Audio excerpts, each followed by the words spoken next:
Hi friends, welcome to Subi tailoring. இந்த வீடியோவில் நம்ம என்ன பார்க்க போகிறோம் அப்படின்னா ஹைப்பப் ஸ்லீவு கட்டிங் அண்ட் ஸ்டிச்சிங் தான் பார்க்க போகிறோம். பாருங்கள், அதுக்கு ஃபஸ்ட்டு ஒரு ஸ்ட்ரெயிட் கோடு போட்டு இந்த கிராஸாக இருக்கிற பிசிலாக இருக்கிற கிளாத்தெல்லாம் ஸ்ட்ரெயிட்டாக கட் பண்ணி விட்டுறலாம்.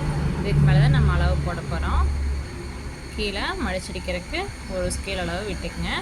அதுக்கப்புறம் அளவு ப்ளவுஸ் வச்சு நம்ம மார்க் பண்ண ஆரம்பிக்கலாம்.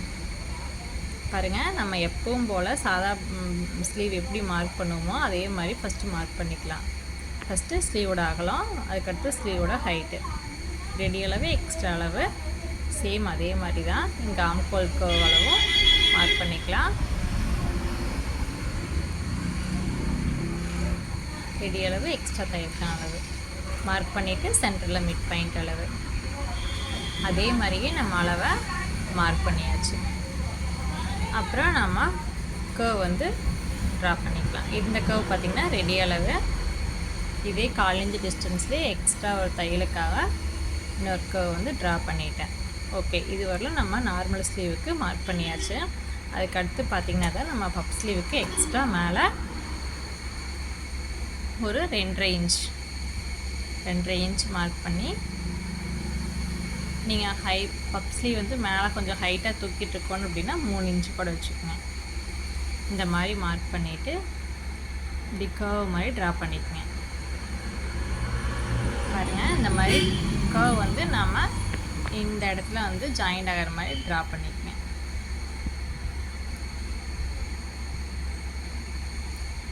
ஓகே, அவ்வளோதான், மார்க் பண்ணியாச்சு. கரெக்டாக அந்த சேஃப் வர மாதிரி நீங்கள் கர்வ் வந்து ட்ரா பண்ணிக்கங்க.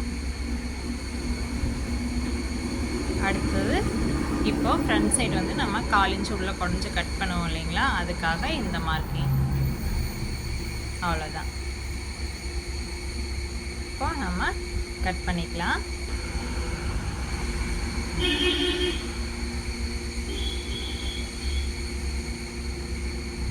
அதே அந்த கர்வ்லேயே வர்ற மாதிரி நீட்டாக அழகாக கட் பண்ணிக்கங்க.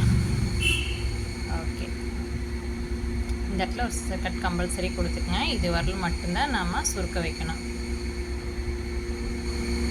அவ்வளோதான், கட் பண்ணியாச்சு.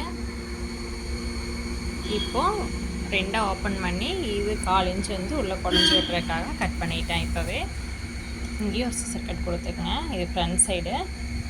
இப்போது இது வரலும் தான் நம்ம சுருக்க வந்து வைக்கணும். ஓகே, இப்போ எப்படி ஸ்டிச் பண்ணலான்னு பார்க்கலாம் வாங்க. இப்போது லைனிங் கிளாத்தும் மெயின் கிளாத்து வச்சுக்கோங்க.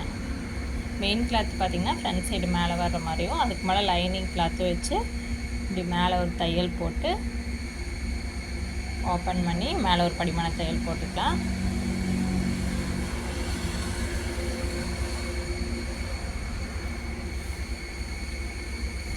இந்த ஸ்டிச் வேணும் அப்படின்னா நீங்கள் போட்டுக்கங்க, வேண்டான்னா விட்டுடலாம். அப்படியே அயன் பண்ணி இந்த இடத்துல நான் ஒரு தையல் போட்டுறேன் எட்ஜில்.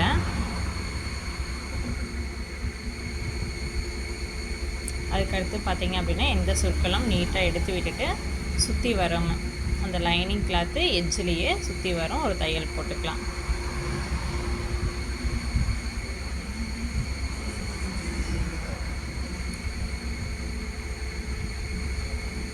இந்த மாதிரி அந்த கர்வ்லேயே சுற்றி வர தையல் போட்டுவாங்க. அவ்வளோதான்.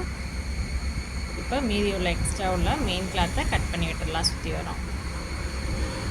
இந்த மாதிரி பார்த்தீங்க, இந்த மாதிரி பப் ஸ்லீவ் ட்ரை பண்ணி பாருங்கள், பர்ஃபெக்டாக இருக்கும். ஓகே, இது வந்தால் நம்ம பஃப் வைக்கணும். ஓகே, நான் பஃப் வந்து வச்சுட்டேன். நீங்கள் எத்தனை சுருக்க வேணுமோ அத்தனை சுருக்க வச்சுக்கலாம். நான் 3 சுருக்க வச்சுருக்கேன் அந்த டிஸ்டன்ஸ்குள்ளே. இப்போது நம்ம ஸ்லீவ் வந்து ஜாயின் பண்ணிக்கலாம். எப்பவும் போல் நம்ம ஸ்லீவ் ஜாயின் பண்ணுற மாதிரி ஜாயின் பண்ணிக்கலாம்.